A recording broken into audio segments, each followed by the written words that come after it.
ब्रह्म सूत्र के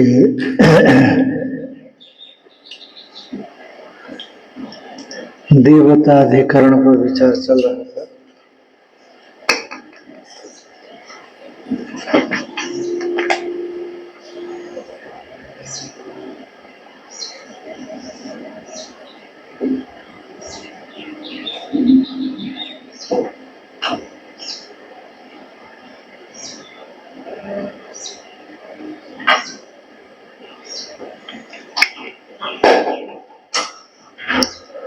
तो इस विचार के प्रसंग में हम लोगों ने देखा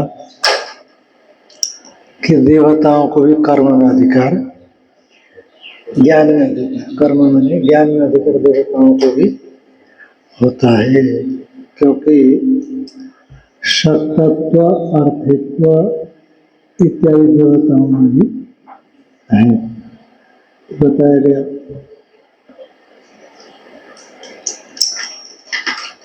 तो अब देवताओं को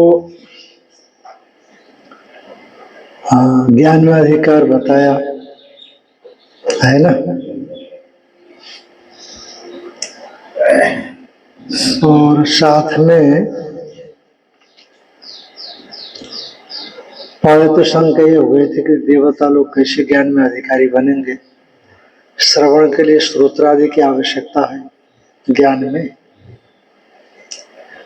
और श्रोत्रादि होने के लिए शरीर की आवश्यकता है। देवताओं में तो शरीर होता नहीं है, विग्रहवती देवता होता नहीं है। विग्रह वाला शब्दात्मक ही देवता है मीमांसा के मत से। तो कहा नहीं, मंत्र है, इतिहास है, अर्थवाद है, पुराण है, स्मृति है, लोक है, उससे सिद्ध होता है कि देवता सशरीरधारी भी होते हैं। देवता शरीरधारी भी होते हैं। शरीरधारी होंगे तो इंद्रियां होंगी, इंद्रियां होंगे तो श्रवण आदि बनेगा, श्रवण आदि बनेगा तो ज्ञान अधिकारित्व तो होने पर हो सकता है। और सत्तत्व, अर्थित्व, हाँ, और ज्ञान में देवताओं का अधिकार नहीं होता, ऐसा निषेध, ऐसा भी नहीं। अपरिदस्त तत्व भी है देवता में, और उपनयन तो नहीं है, परंतु देवताओं को तो आप पैदा होते ही वेद का ज्ञान हो जाता है। इसलिए ज्ञान में जो कर्म में अधिकारित्व के जो कारण है, क्योंकि कर्म वेद विहित है, तो भले ही कर्म में अधिकार न हो, और कर्म में अधिकार के जो कारण वो ज्ञान में भी हो सकते हैं। तो उपनयन तो कुछ छोड़ करके तीनों अधिकारी का कारण तो देवताओं में है, अतएव देवताओं को ज्ञान हो सकता है, ये बताया। ठीक है, देवताओं को ज्ञान हो सकता है, कोई बात नहीं, पर जो कर्म होते हैं, कर्म यज्ञ आदि, उनमें अंगभाव देवताओं का होता है। कर्म में अंगभाव, जैसे कर्म में आप जो हविष्यान्न इत्यादि है उसको लेते हैं तो अंगभाव को प्राप्त करते हैं, यज्ञ के अंगभाव भाव को। उसी तरह से देवताओं को उद्देश्य करके हवि का प्रक्षेप किया जाता है, और आपने विग्रहवान देवता को माना। तो अब मान लो भारत मात्र में ही कर्म होते हैं वैदिक, तो कितने जगह कर्म हुए, तो फिर एक देवता अंग भाव को कैसे प्राप्त करेगा? यदि विग्रह वाले देवता मानेंगे तो एक देवता अंग भाव को कैसे प्राप्त करेगा, कैसे उपलब्ध हो सकता है? तो बताएंगे कि भाई अनेक प्रतिपत्ति हो सकती है देवताओं की, तो देवताओं में सिद्धि स्वाभाविक है, उत्तर देंगे। तो ये एक कर्म ही, हाँ तो विरोध कर्मणि चेन्न, विरोध कर्मणि चेन्न, अनेक प्रतिपत्तिर दर्शनात्, अनेक प्रतिपत्तिर दर्शनात्, विरोध कर्मणि चेन्न, विरोध कर्मणि चेन्न, अनेक प्रतिपत्तिर दर्शनात्। अनेक प्रतिपत्तिर दर्शनात्। तो देवताओं में विग्रहवत्ता स्वीकार करेंगे तो कर्म में क्या होगा, विरोध उपस्थित हो जाएगा, क्योंकि अनेक कर्मों में युगपत सन्निधि देवताओं का नहीं बनेगा, अंग भाव नहीं बन सकता। तो इसीलिए कर्मों में विग्रहवत्ता स्वीकार करने पर देवताओं का विरोध हो जाएगा। माने इंद्रादियों को विग्रहवान मानेंगे तो एक शरीर होगा इंद्र का, तो अनेक कर्मों में युगपत उनकी सन्निधान, उनकी सन्निधि संभव नहीं है, अतएव कर्म में विरोध हो जाएगा। यानी कर्म में अंग भाव देवताओं का रहता है तो उस कर्म का उपकारक देवता बनते हैं, यजमान के लिए कर्म के माध्यम से उपकारक देवता बनते हैं, पर वो नहीं बन पाएगा, क्योंकि आप करेंगे, मैं करूंगा, ये करेंगे, तीसरा करेगा, तो क्या होगा, सब जगह देवा कहाँ पहुंचेंगे अंग भाव को विग्रहवान होने से। इति चेतन, यदि ऐसा आशंका करो पूर्व पक्षी जी, तो कहते अनेक प्रतिपत्ति, तो अनेक जितने कर्म है उतने ही अलग अलग स्वरूप विग्रहवान मान हो करके उन कर्मों में अंग भाग को देवता प्राप्त करते हैं। तो करते हैं तो फिर विग्रहवत्ता होने से प्रत्यक्ष होता है, तो देवताओं का भी प्रत्यक्ष होना चाहिए, का अंतर्धारादि शक्ति से विशिष्ट रहते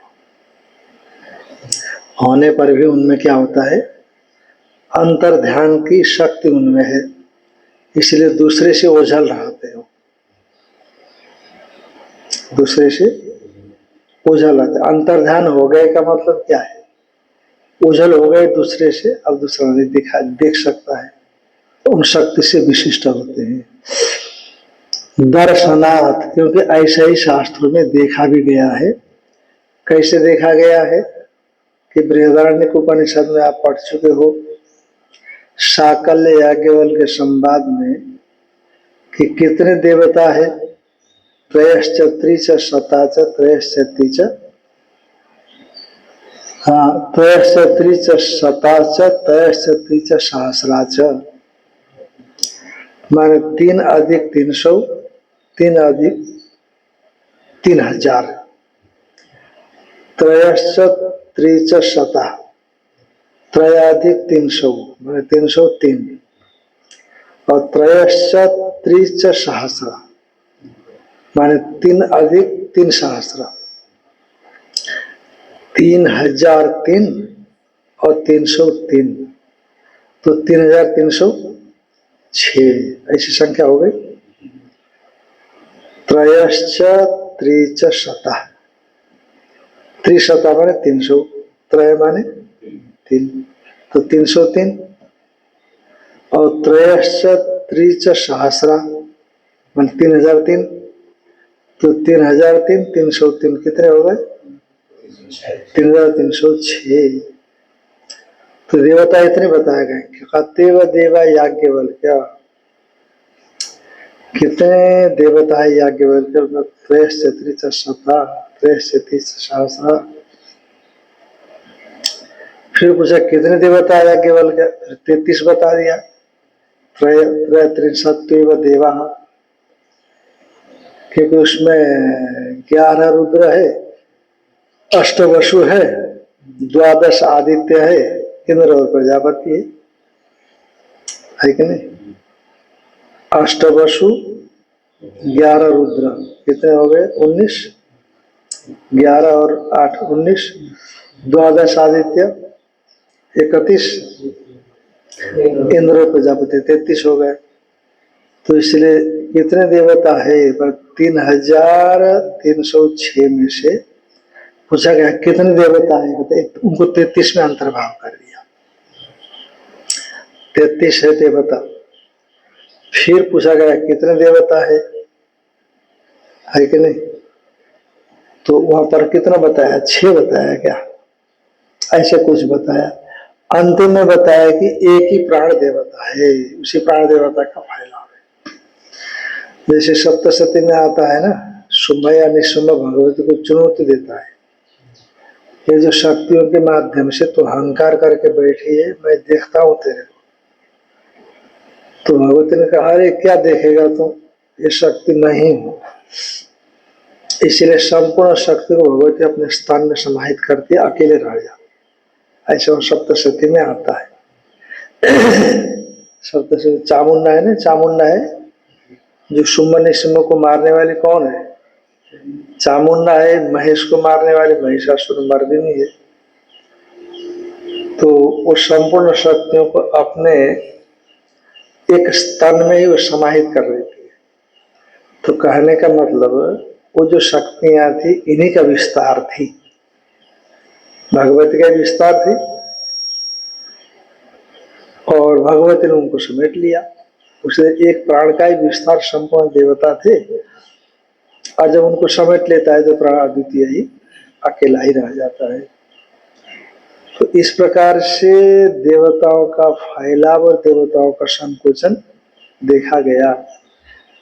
इसलिए दर्शनाते देखे जाने से भी कर्म में विग्रहवत्ता देवता होने पर भी विरोध नहीं आएगा।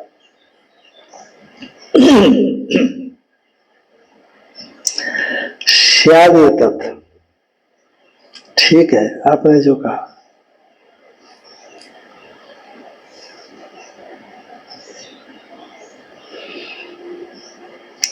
यदि विग्रहवत्वादि अभ्युपगमेन देवादीनां विद्यासु अधिकारो परिणेत। विग्रहवत्वात् ऋत्युगादिवत् इंद्रादीनां अपि स्वरूप सन्निधानेन कर्मांग भावो अवगम्येत गम्यते तदा च विरोध कर्म स्यात्। कहा यदि विग्रहवत्वादि स्वीकार करेंगे, मीमांसक तो विग्रहवत्ता स्वीकार नहीं करते, वेदांती देवताओं का शरीर स्वीकार कर लेते हैं। यदि देवताओं में विग्रहवत्ता स्वीकार करके देवतातियों में विद्या में अधिकार बताया आपने, है कि नहीं? विद्या में अधिकार बताया। शक्तत्व, आर्थित्व, अपरिदस्तत्व।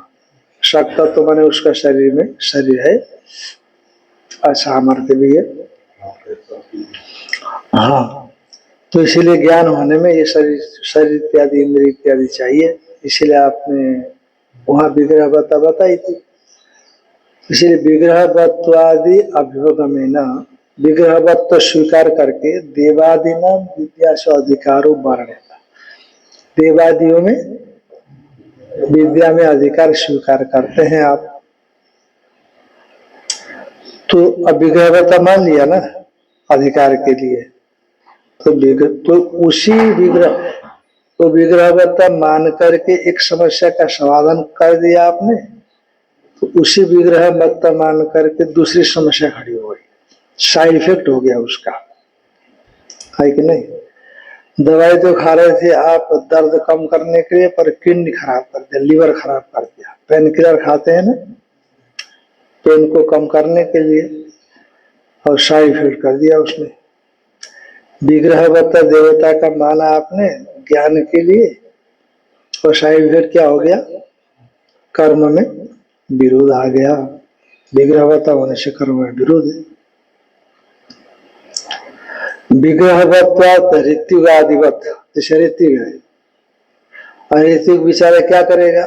आपने कहा कि पंडित जी हमारा अभिषेक करा देना का सदवचन, और थोड़ी देर के बाद इन्होंने कहा पंडित जी अभिषेक करा देना, और सदवचन करेगा तो फंसेगा नहीं।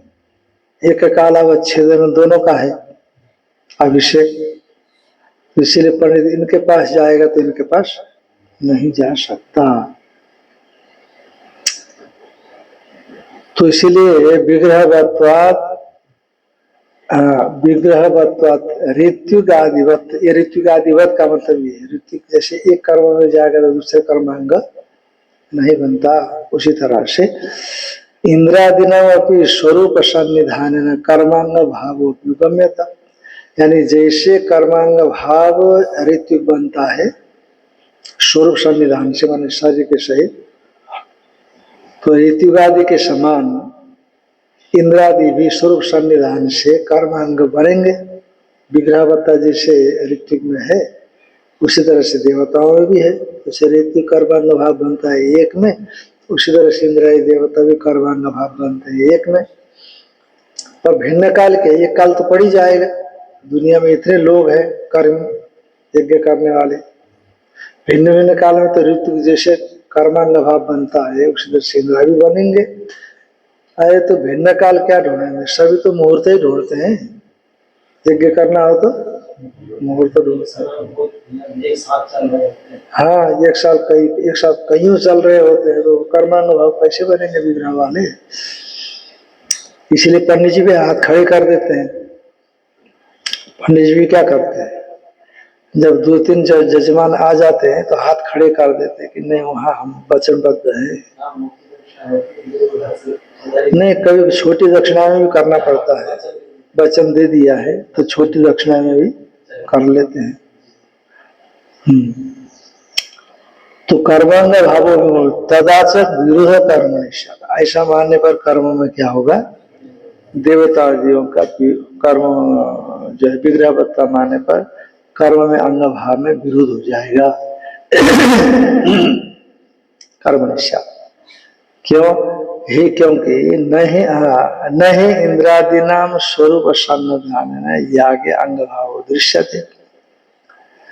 एक तो क्या बात है कि भाई आपने देवताओं को अंग भाव माना, कर्म विग्रहवत्ता मान करके, जैसे विग्रहवत्ता मान करके ऋत्विक स्वस्वरूप उपस्थित होता है कि नहीं, तो एक तो देवताओं को ऐसे उपस्थित होना चाहिए। और फिर क्योंकि नहीं इंद्रादि नाम स्वरूप सन्निधान याज्ञ अंग भाव दृश्य, विग्रहवत्ता रूप से स्वरूप सन्निधान से इंद्रादियों में याग में अंग भाव नहीं देखा जाता। साक्षात कहाँ आते हो, आते भी है तो वो विग्रहवत्ता नहीं देखी जाएगी ना, विग्रहवत्ता होगी तो दिखना चाहिए, विग्रहवत्ता हो तो दिखना चाहिए। नहीं इंद्रादिनाम स्वरूप सन्निधान यागे अंग भावो दृश्यते और न च संभवति। और ये आप कहो कि नहीं, एक तो बड़ी बात है कि दिखाई नहीं पड़ते, दूसरी बात है संभव भी नहीं है। एक याग में भले ही संभव, एक याग में भले ही संभव हो, पर सभी याग में संभव नहीं होता। जैसे भगवान शंकराचार्य जी मंडन मिश्र से शास्त्रार्थ करने के लिए गए तो अंदर श्राद्ध कर रहे थे कि नहीं, तो श्राद्ध में उन्होंने जैमिनी और व्यासी को दोनों को बुलाया था श्रौत मंत्र के बल से। तो दोनों बैठे थे जम करके, आचार्य दोनों, वेदांत के आचार्य भी और कर्म के आचार्य भी। और भगवान शंकराचार्य एकदम से योग बल से अंदर पहुंच गए, देखा लाल कपड़ा गेरू पकड़ा धारा, मुंडन किया। और श्राद्ध में कर्महीन सन्यासी पहुंच जाए तो मंडन में से तो बड़े कर्मकांडी थे। देखा तो कौन आ गया, कुतो मुंडी, सन्यासी ने ऐसा भी नहीं कहा कुतो मुंडी। और दोनों बैठे थे, भारी विद्वान थे, कर्मकांडी बड़े भाई, मंडन 16 शास्त्र थे, आचार्य शंकर से कम बड़ी बात। कुतो मुंडी ऐसा कहा, कहां से मुंडन, कुतो मुंडी में सन्यासी तुम कहां से आए हो, पहला फौरी अर्थ क्या निकलेगा, कुतो मुंडी कहां से आए हो सन्यासी। आचार्य शंकर ने कहा आगलात, क्या बोले, आगलात, माने कहां से, दो अर्थ निकले। हे सन्यासी तुम कहां से आए हो, कुतुमुंड का अर्थ ये भी है। अब कुतुमुंड का उनको ध्यान में नहीं रहा कि इसका दूसरा भी अर्थ निकल रहा है, जो उनको ध्यान में नहीं रहा है मंडन मिश्र जी को। कुतुमुंड माने कहां से मुंडन किए हो, माने मुंडन कहां से है तुम्हारा, माने किस नाई से मुंडन किया, ऐसा नहीं, कहां से मुंडन, माने आ गलात, गले के ऊपर ऊपर मुंडन है वो, चौंक गए हो। फिर दूसरा ऐसे पूछे मेरे को ध्यान में नहीं है उतना, तो वो भी उन्होंने थोड़ा सा मन बुद्धि अव्यवस्थित हो गई ना गुस्से में, तो अशुभ जैसा भी माना, शास्त्र विरुद्ध जैसा भी माना। फिर गुस्से में दूसरा प्रश्न पूछ दिया, वो भी ऐसे दो अर्थ निकालने वाले थे। तो आचार्य जी ने जो छुपा हुआ अर्थ था उसके ओर से उत्तर दे दिया। उनको ज्यादा गुस्सा आ गया, तो फिर जैमिनी आचार्य जी ने और व्यास जी ने रोका, साक्षात भगवान शंकर के अवतार, इनकी पूजा करो, इनके आने से तुम्हारे श्राद्ध में विघ्न नहीं बल्कि तुम्हारा श्राद्ध परिपूर्ण हो गया है। तो फिर वो कहते कलश ला करके पैर का प्रक्षालन इत्यादि किया, ऐसा आता। तो कहा न च संभवती, कहते हैं संभव नहीं है। का बहुषु यागेषु युगपद एकस्य इंद्रस्य स्वरूप सन्निधानता अनुपपत्ति इति चेत। क्योंकि विग्रहवत्ता होगी तो पहले तो ये बात आएगी ना, एक विग्रहवत्ता है, अनेक विग्रहवत्ता की बात तो बाद में आएगी। तो इंद्र का एक शरीर है और कर्म कर्ता बहुत है और कर्म भी बहुत है, तो कैसे उपस्थित होंगे। बहुषु यागेशु, बहुत से यागों में युगपत एक कालावच्छेदेना एक से इंद्रस्य, एक इंद्र का स्वरूप सन्निधानता अनुपपत्ति चेत, स्वरूप सन्निधानता उपस्थिति स्वयं की होनी संभव नहीं है चेत। तो इसीलिए कर्म में क्या होगा, कर्म का अंग भाग देवता को बनाएंगे कैसे, तो उपस्थित नहीं हो सकता। एक जगह उपस्थित होगा तो दूसरे को उपस्थित नहीं होगा। न्यायमस्ति विरोध, ये कोई विरोध नहीं है महाराज, हाँ ये कोई विरोध नहीं है, कभी काहे नहीं है विरोध।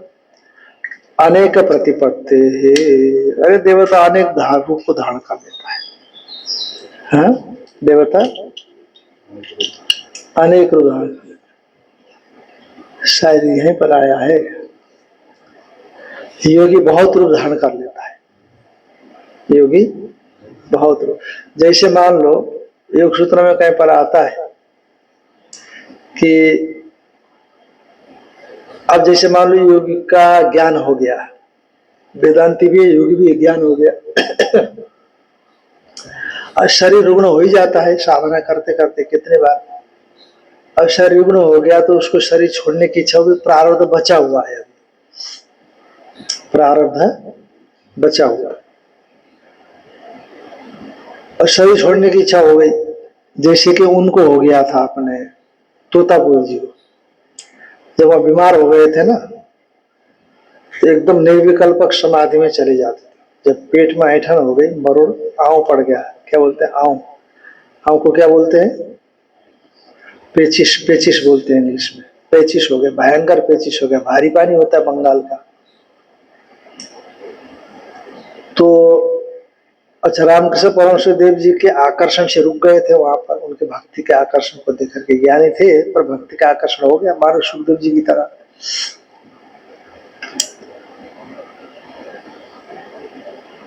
तो पेट में पर धीरे धीरे पहले उपेक्षा कर दी, ठीक नहीं हुआ, फिर दवाइयां लिया, ठीक नहीं हुआ, अब मरण तो क्या करना है उसको, मैं तो आत्मस्वरूप हूँ, और सीधे समाधि में चले जाते। और समाधि में जाते तब तक तो चेहरा ठीक रहता, समाधि से जैसे नीचे आए फिर दर्द, और बाद में तो इतने भारी पीड़ा होने लगी कि वो मन जो है ना वो तुरंत दर्द में आ जाता था, मन तुरंत दर्द में आ जाता था। तुम्हारा शरीर भी कभी कभी इतना परेशान कर देता है। जैसे मौत है, जो एक प्रारब्ध जैसे आयु, वो आदमी उस जगह में उस काल जैसा है वो मरेगा। तो जो अकाल मृत्यु बोलते हैं, सर काट दिया जाए, कुआं में कूद दिया जाए, कुछ ऐसे, तो अकाल मृत्यु बोलते हैं। तो क्या वो प्रारब्ध से हुआ कि मरने का जो विधान है उससे पहले मरा? उससे शायद पहले मरा है वो। अकाल मृत्यु में यही होता है, वैसा नहीं था, अकाल मृत्यु हो गया इसलिए अपगति को प्राप्त कर गया वो। प्रारब्ध के अनुसार ही मरे तो अकाल नहीं कहेंगे ना उसको। अपन लोग ये पढ़ते हैं कि जो प्रारब्ध को नहीं काट सकते हैं, तो तब तक जिएगा तब तक प्रारब्ध छूटा हुआ बात है। तो इसमें प्रारब्ध भोगना इतना निश्चित है, वो प्रारब्ध से पहले मर गया। हाँ, तो वो प्रारब्ध फिर दूसरे शरीर में जाएगा उसका। वो जो प्रारब्ध है ना, फिर दूसरे शरीर में जाएगा उसको। एक शरीर से वो भोग नहीं हो पाया, वैसे उसमें भी कुछ न कुछ कारण तो रहता ही होगा। इतना बड़ा हादसा हो गया, उसके पीछे कोई कारण न हो।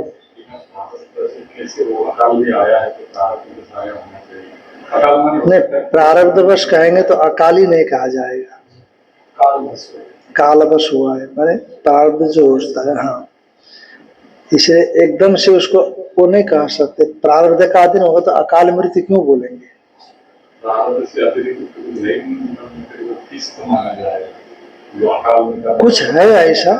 कुछ है ऐसा जिस वजह से उसकी मौत हो गई, अचानक ऐसा हो गया, इंसिडेंट हो गया जो अचानक हो गया, इसे अकाल मृत्यु।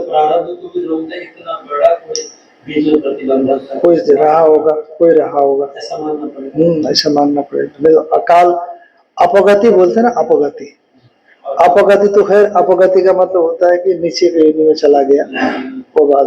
तो जो अकाल मृत्यु है, और एक दूसरा ऐसे शब्द बोलते हैं, अकाल मृत्यु और ऐसे कुछ दूसरा एक शब्द है। तो उसमें प्रारब्ध के अनुसार मौत नहीं मानते उसको।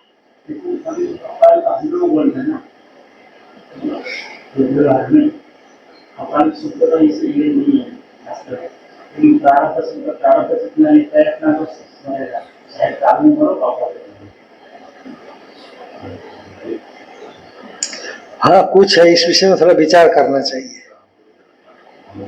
इस विषय में जो है ना थोड़ा विचार करना चाहिए, क्योंकि ऐसा हम लोग मानते हैं, क्योंकि ये जो 5-6 चीज है ना प्रारब्धाधीन है। धन है, जन्म है, मृत्यु है, ऐसा हाँ,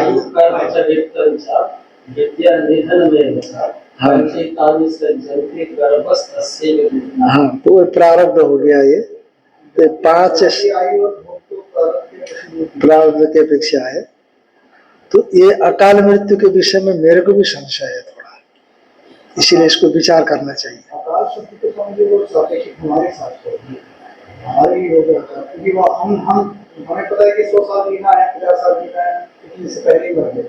कि हम कहते हुए हम कह रहे हैं कि समय से पहले चला बताने चाहिए हमारे साथ से प्रारंभ रहा होगा उसको। ये हम कहते हैं कि श्वास भी वो लेके आया है कि कहीं कोई इसमें कोई प्रमाण हो, इस विषय में कोई प्रमाण हो, शास्त्रीय प्रमाण है ना। अकाल सभी को, क्योंकि सभी लोग तो लंबा जीना चाहते ही हैं। जैसे मान लो 100 साल कोई जीना चाहता है, पहले मर गया तो अकाल मृत्यु हो गई। तो कोई 80 वर्ष ही जीना चाहता है पर थोड़ा पहले मरा तो उसको अकाल नहीं बोलते। 80 वर्ष जी करके कोई मरा तो उसको अकाल नहीं बोलते। जैसे मान लीजिए अचानक कोई एक्सीडेंट हो गया, उसको अकाल मृत्यु बोलते हैं। अब उसमें आप एक्सीडेंट होने को प्रारब्ध मानते हैं कि प्रारब्ध नहीं मानेंगे? सबसे बड़ी बात यह है, एकदम से हो गया ना,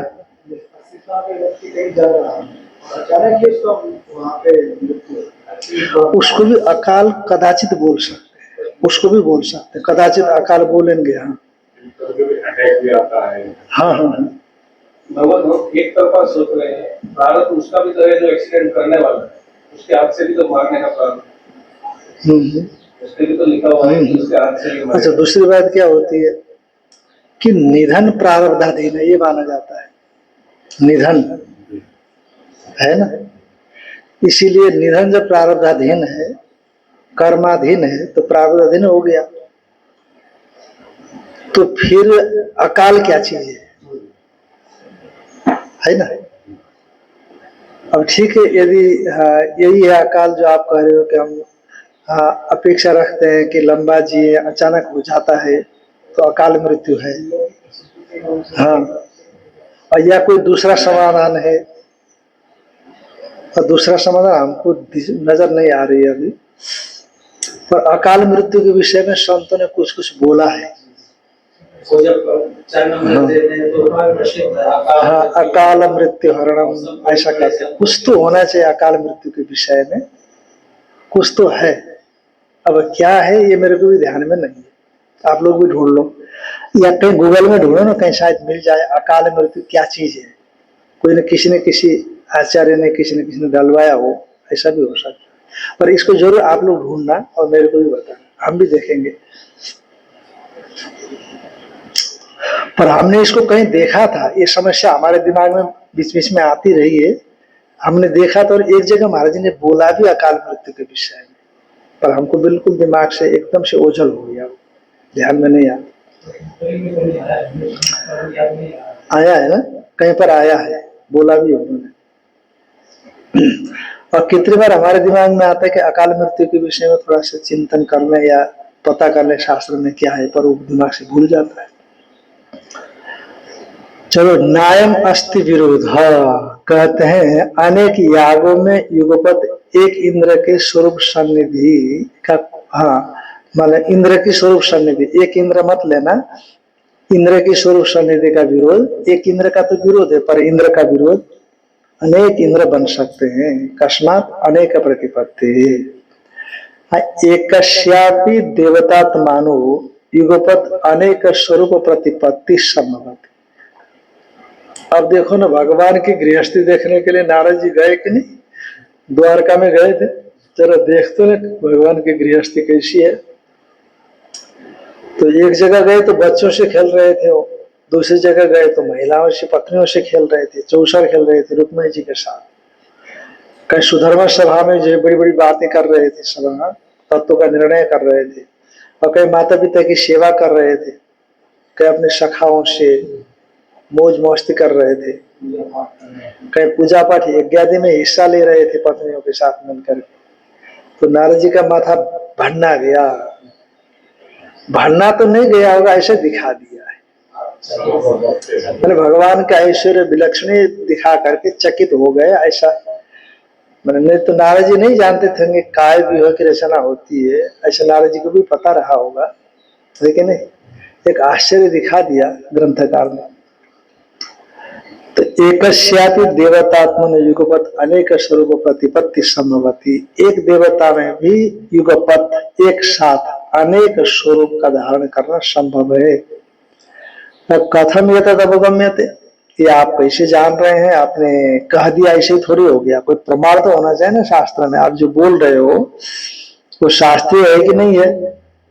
एक पंडित जी प्रवचन दे रहे थे,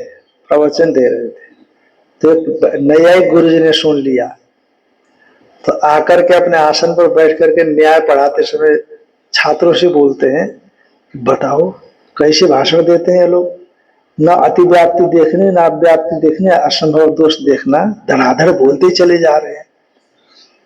क्या महाराज भाषण देने वाले ऐसे बोलेंगे तो चौपट हो जाएगा, भाषण ही नहीं हो पाएगा। तो ऐसी बात है। तो कथम ये तद अवगम्यते, ये कैसे जाना गया, शास्त्र प्रमाण तो होना चाहिए। दर्शनात्, ये देखा गया है शास्त्र में, शास्त्र वचनात्, तथा ही जैसे कति देवा इति उपक्रम, बृहदारण्यक में कति देवा ऐसा उपक्रम किया, पूछा गया। तो निमित्त एक वेद वाक्य विशेष है, वैश्वदेव शास्त्र में सस्यमान देवता, कथन किए जाने वाला देवता कितने हैं निमित्त में, इस प्रकार से जब याज्ञवल्क्य को शाकल्य ने पूछा तब उत्तर दिया, त्रयश्च त्रिच शता त्रयश्च त्रिच सहस्र इति निरुच्य, 303, 3003 ऐसा कथन करने के बाद कतमेते इति, कित वो कौन कौन से हैं, इति अश्याम पृच्छायाम, इस प्रकार से जिज्ञासा होने पर महिमान एव येषाम एते त्रयस्त्रिंशत्वेव देवाः इति निर्ब्रुवती श्रुति एकैकस्य देवतात्मनो युगपत् अनेक रूपताम दर्शयति। तो इस प्रकार से पृच्छा होने पर, पूछने पर कि कौन कौन सी है वे देवता, तो उत्तर दिया त्रयस्त्रिंशत्वेव देवा, 33 देवता है। और ऐशाम, ये जो त्रयस्त्रिंशत् देवा है, 33 देवताएं, उन देवताओं की एते महिमान, ये 3306 देवता, उन्हीं 3 देवताओं की महिमा है। तो देखो देवता अनेक रूप धारण कर लेते हैं। इति निर्ब्रुवती श्रुति, ऐसा निर्वचन कथन करने वाली श्रुति, एकैकस्य देवतात्मनो, अब 33 देवता है। देखो 33 देवता कितने हो गए, 3306 हो गए।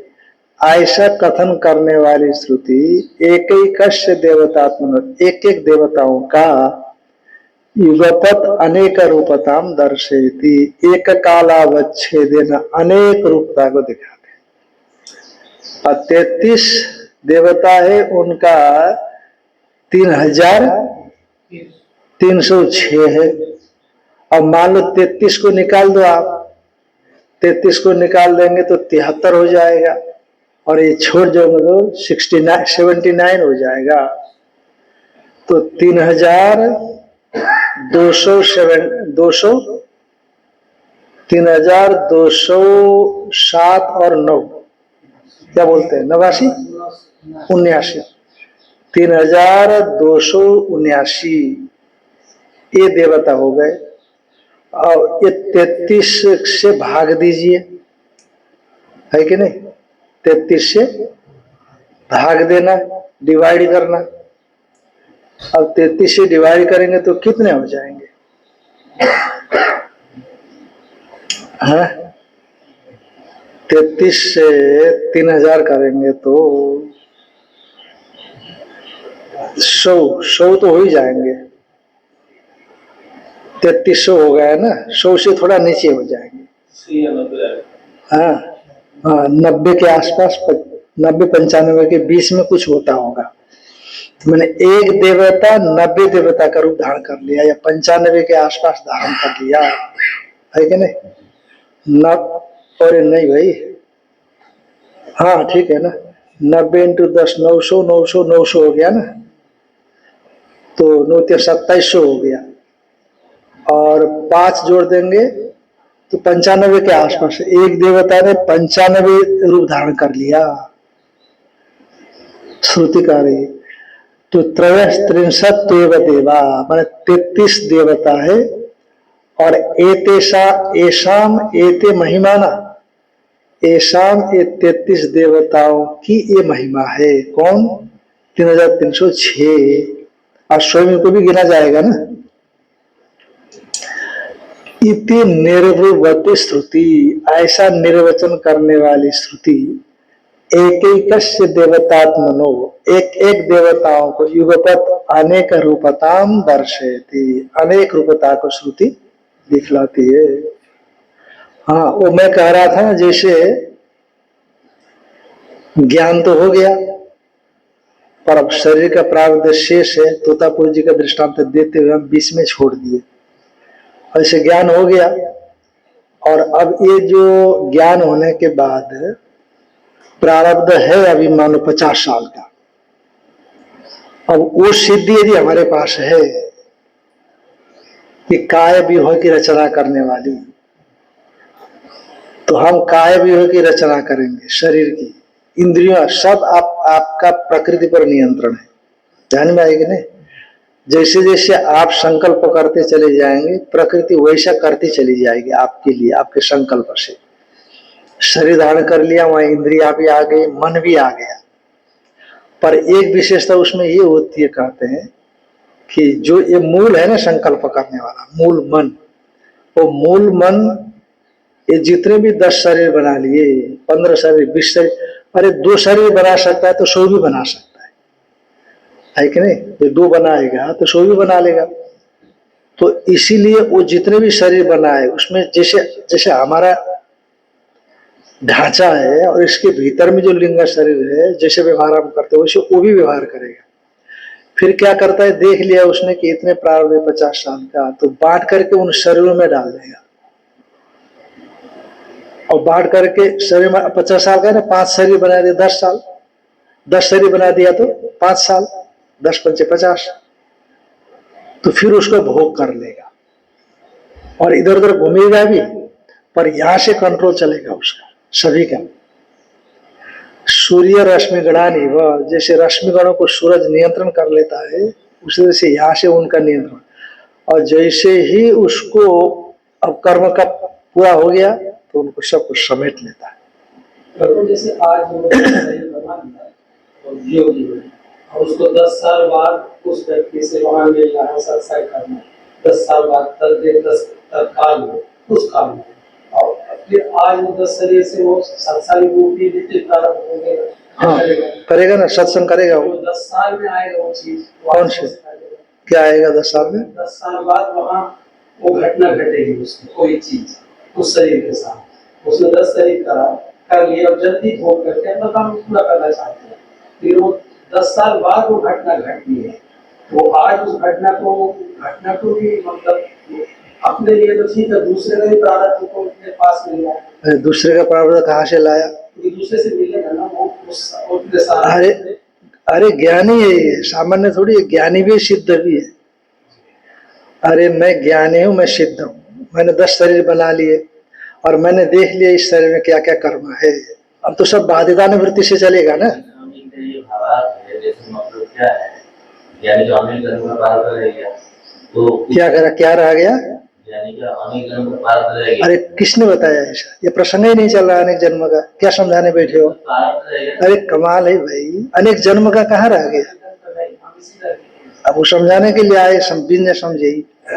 अरे इस शरीर को 50 साल और जीना है, ये ज्ञान हो गया और इसमें सिद्धि भी है, तो ये 50 या 10 या 20 शरीर बना लेगा और ये जितने भी कर्म है उन शरीरों में डाल देगा। ध्यान में आए कि नहीं? अच्छा, जो भी इसके द्वारा नियंत्रित है वो सब शरीर, इसके द्वारा सब शरीर नियंत्रित है। इसीलिए जैसे इस शरीर में बचे कुचे कर्म वो बाध्यता निवृत्ति से भोगेगा कि नहीं, उसी तरह से वहां भी इसका नियंत्रण होने से उसी तरह से भोगेगा। और रही बात जो लोग आते जाते रहे, उससे मिलते रहे, उनसे कोई लेना देना भी हो गया, कुछ भी होता रहा, वो तो सब बाध्यता निवृत्ति से हुआ ना, इसलिए नया प्रारब्ध उसको कुछ नहीं मानता। हाँ वही समझाओ, मैं वही समझना चाहता हूँ, क्या बोल रहे हैं आप? जैसे वो ज्ञान हो गया, अब 50 साल जीना है, वो और उसके पास 10 साल या 15 साल जो भी बचे, तो 15 साल बाद जो आने, 15 साल बाद एक कोई प्रारब्ध का कर्म आएगा या भोग आएगा, उसी समय तो नहीं आएगा, हर व्यक्ति ने बिल्कुल बिल्कुल। 15 साल बाद जो भोग आएगा, तो भोग में किस जगह में किस व्यक्ति से कौन सी चीज मिलेगी, तो उस भोग को आज कैसे भोगेगा, हम ये कह रहे हैं। अच्छा हाँ हाँ, नहीं, इनका मतलब है कि जैसे इसी शरीर में भोगता तो 50 साल भोगता, तो 50वें साल में जाकर के वो निमित्त मिलता उसको, है कि नहीं? मैंने जैसे मान लो कि 50वें साल में ज्ञान हो गया और अब 100 साल उसको जीना है इस शरीर को, तो 100वें साल में जो कर्म आना था, कर्म का फल आना था, तो वो कर्म का फल उसमें निमित्त होगा, देश होगा, काल होगा, वो 100 साल के बाद होगा। लोग होंगे, जगह होंगे,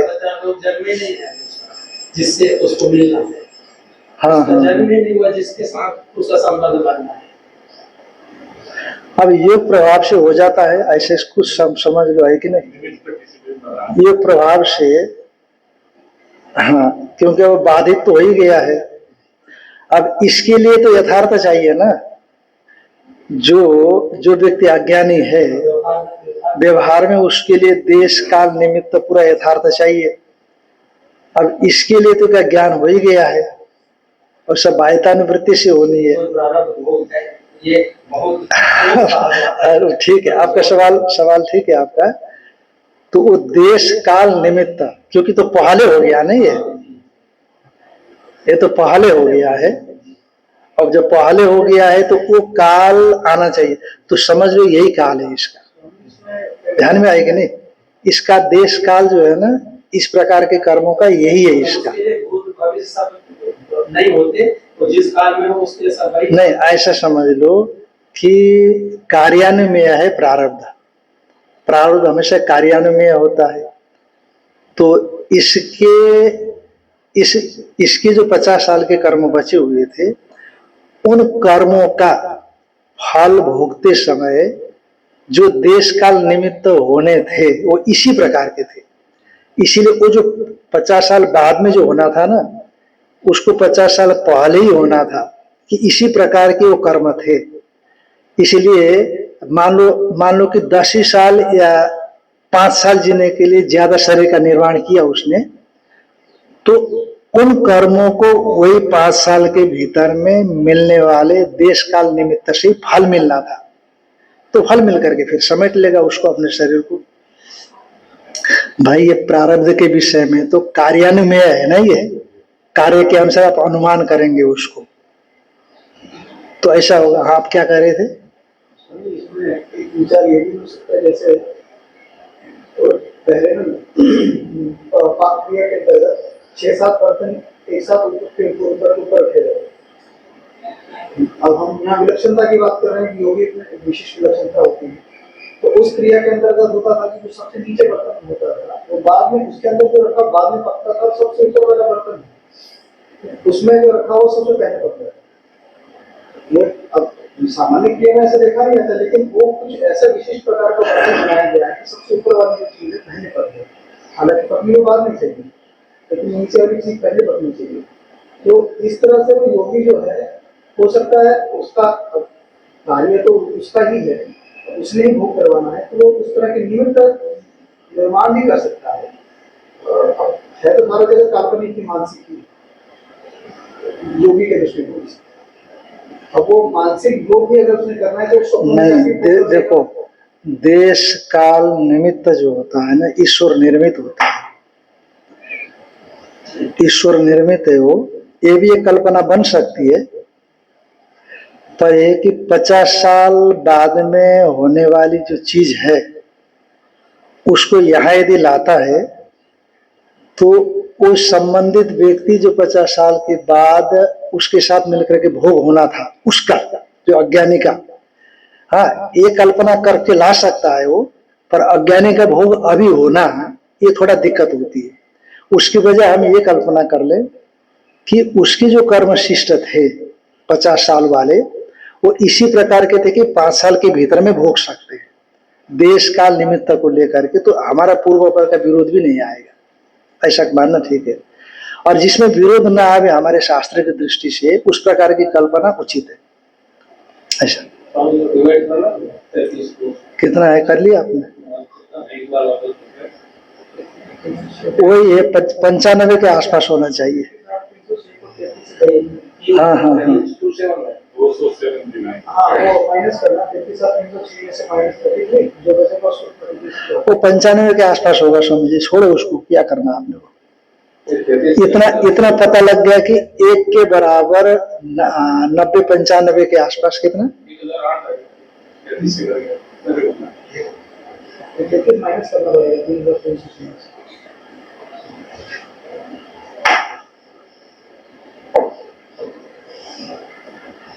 हाँ मैं कर लूं, मैं कर लेता हूं।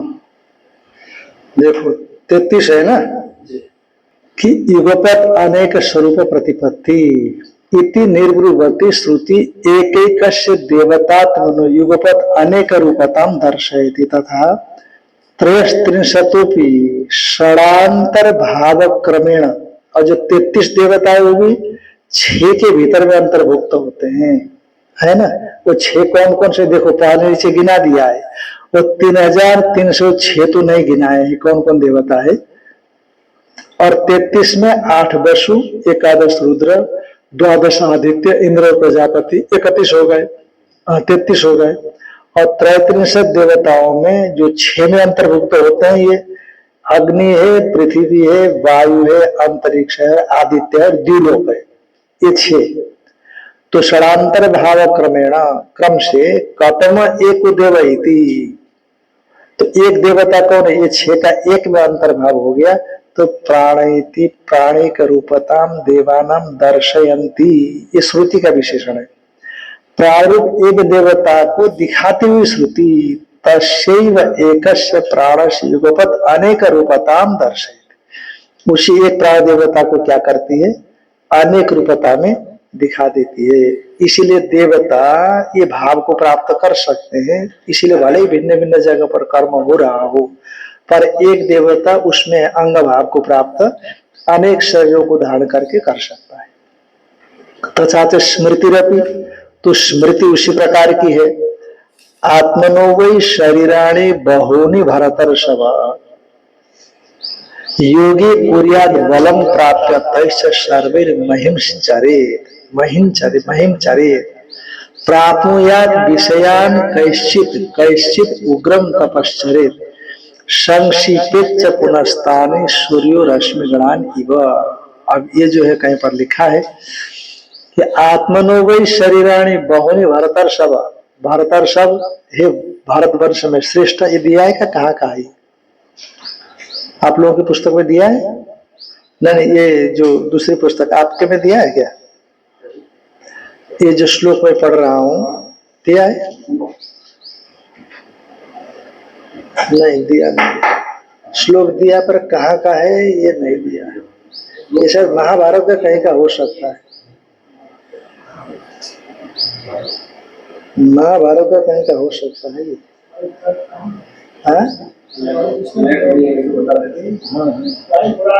वायु पुराण है, वायु पुराण लिखा है ना। हाँ जी, हाँ। श्लोक कहाँ का है ये? आत्मनो वै शरीराणि बहूनि भरतर्षभ, योगी कुर्याद बलम प्राप्य तैश्च सर्वैर् महिंश्चरेत् प्राप्नुयाद विषयान् कैश्चित् कैश्चित् उग्रम तपश्चरेत् संक्षिपेच्च पुनस्तानि सूर्यो रश्मिगणान् इव। वायु 1, 4, 8 और 5 वायु पुराण, वायु पुराण क्या लिखा है? 5 हाँ हाँ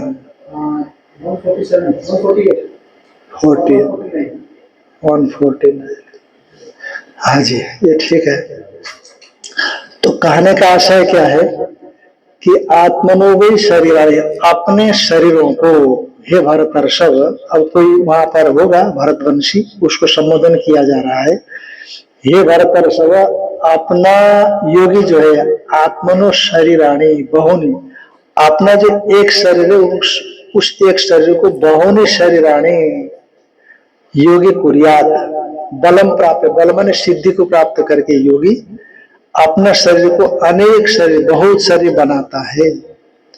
और तो कुर्यात बना करके, और तैश्च उन शरीरों से, उन सभी शरीरों से महिंश्चरेत्, महिंचरेत् पृथ्वी में घूमता है, कहीं यहाँ कहीं वहां, जहां जहां निर्देशित होता है वो। प्राप्नुयाद विषयान कैश्चित, और किन्हीं किन्हीं शरीरों से विषय का उपभोग कर लेता है।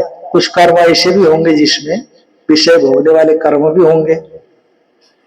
और कैश्चित उग्रम तपश्चर्य, किन्हीं किन्हीं शरीरों से उग्र तपस्या भी कर लेता है।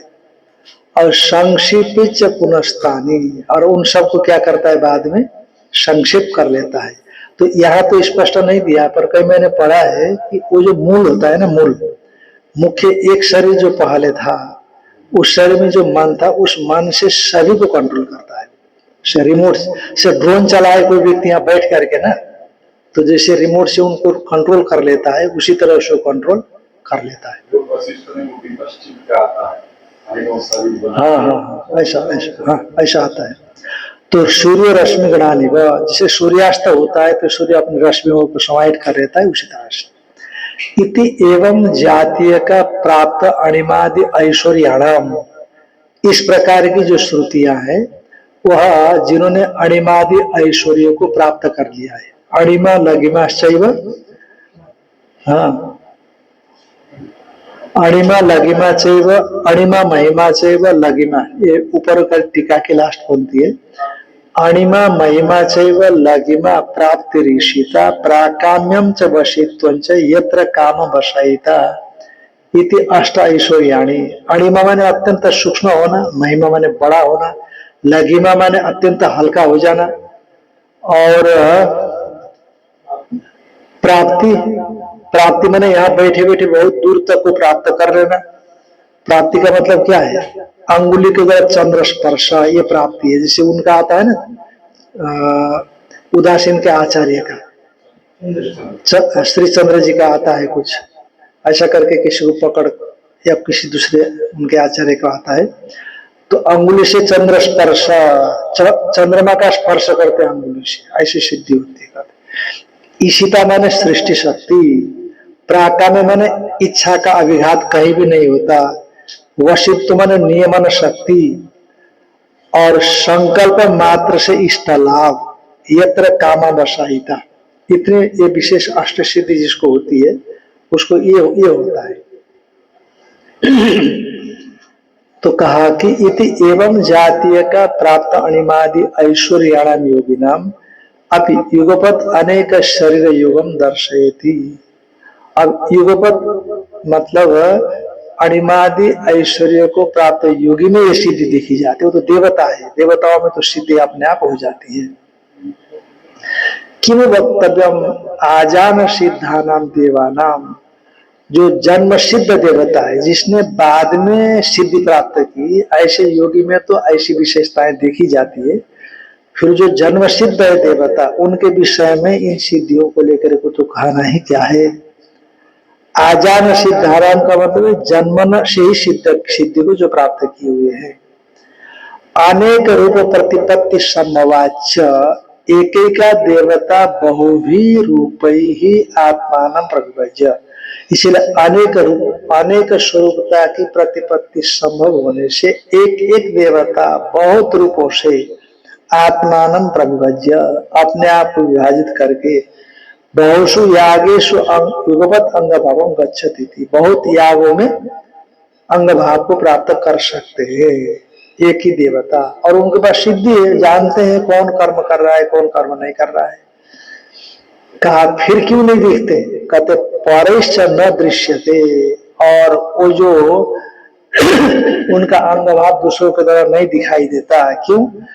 अंतर्धानादि क्रिया योगादि उपपद्यते, उनकी उपस्थिति को दूसरा नहीं देखता। क्यों नहीं देखता? क्योंकि अंतर्ध्यानादि क्रिया योगा, अंतर्ध्यान इत्यादि क्रिया के, अंतर्धान होना रूप जो क्रिया है ना, अंतरहित होना, ये क्रिया का संबंध है। मैं आपको 20 मिनट में बोलता हूं कि जो महावतार बाबा जी है ना, वे योगानंद जी से नहीं दिखाई, युक्तेश्वरानंद जी से नहीं दिखाई दिए।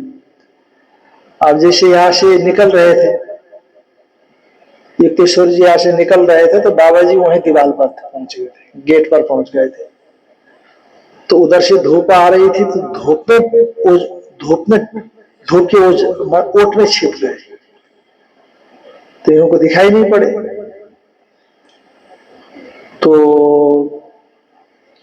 हाँ, बाबा जी निकल गए थे, वो आ रहे थे, युक्तेश्वर जी आ रहे थे, बाबा जी निकल रहे थे।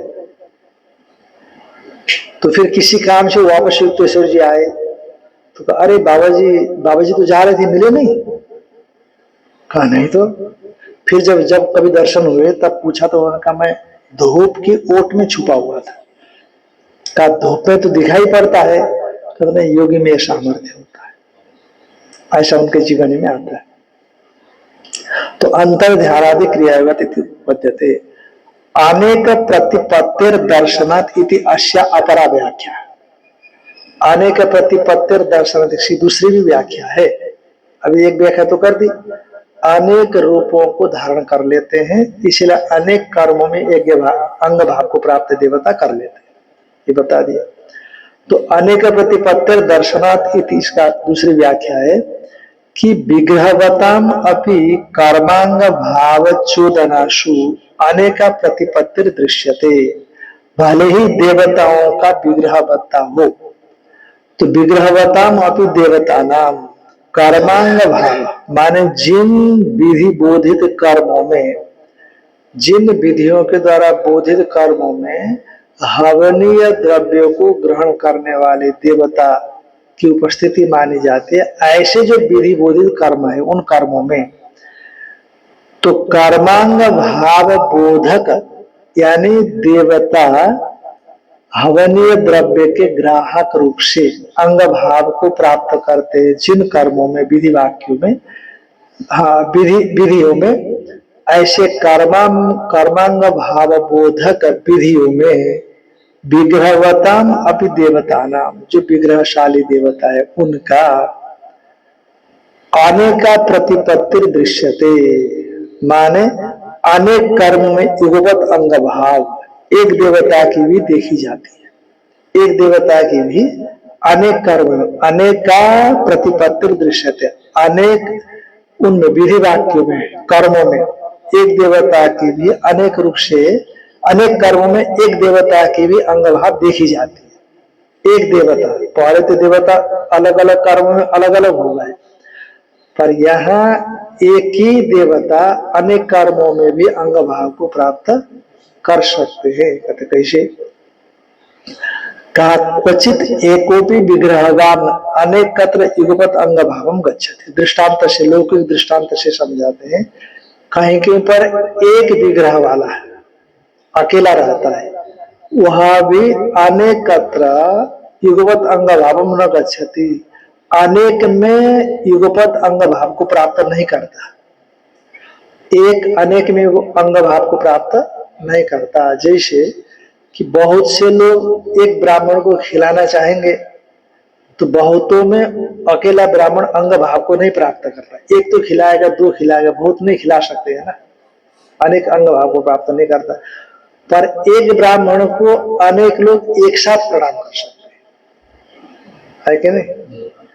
एक को, ब्राह्मण को, आचार्य को अनेक लोग एक साथ प्रणाम कर सकते हैं। तो प्रणाम क्रिया के अंग भाव के रूप में एक व्यक्ति भी उसका अंग बन जाता है।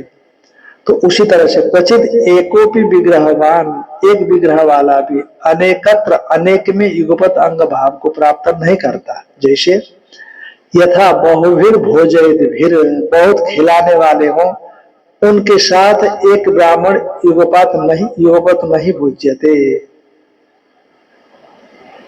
नई को कहा है, एक ब्राह्मण युगपत अंग भाव को प्राप्त नहीं करता। क्वचित एकोपि विग्रहवान, कहीं के पर एक विग्रह वाला भी अनेकत्र अनेक में युगपत अंग भावम गच्छति, एक साथ अंग भाव को प्राप्त करता है। कहीं पर एक अनेक में अंग भाव को प्राप्त नहीं करता युगपत, कहीं पर एक अनेक में अंग भाव को प्राप्त करता है। जहां एक अनेक में युगपत अंग भाव को प्राप्त करता है वो कहां पर? यथा बहुभिर नमस्कुर्वाणै, बहुत नमस्कार करने वालों के साथ एको ब्राह्मण युगपत नमस्क्रियते, एक ब्राह्मण एक साथ नमस्कार किया जाता है। तद्वत, उसी तरह से यह उद्देश्य परित्यागात्मकत्वात् यागस्य, देवता के उद्देश्य से द्रव्य त्यागात्मक जो याग है, उस याग में विग्रहवतीम अपि एकाम देवताम उद्देश्य, विग्रह वाला जो एक देवता है उसको उद्देश्य करके वह बहुत से लोग स्वम द्रव्यम युगपत परित्यक्षन्ति, अपने अपने द्रव्य को एक साथ देवता के उद्देश्य से परित्याग करते हैं।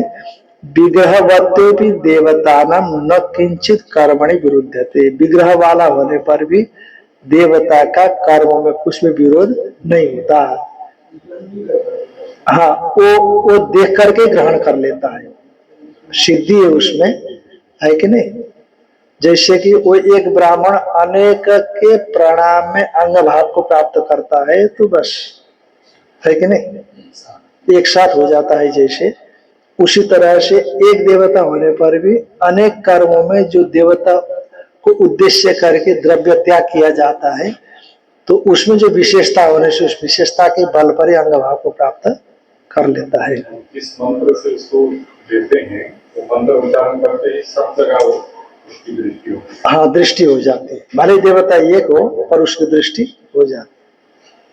ओम पूर्णमदः पूर्णात्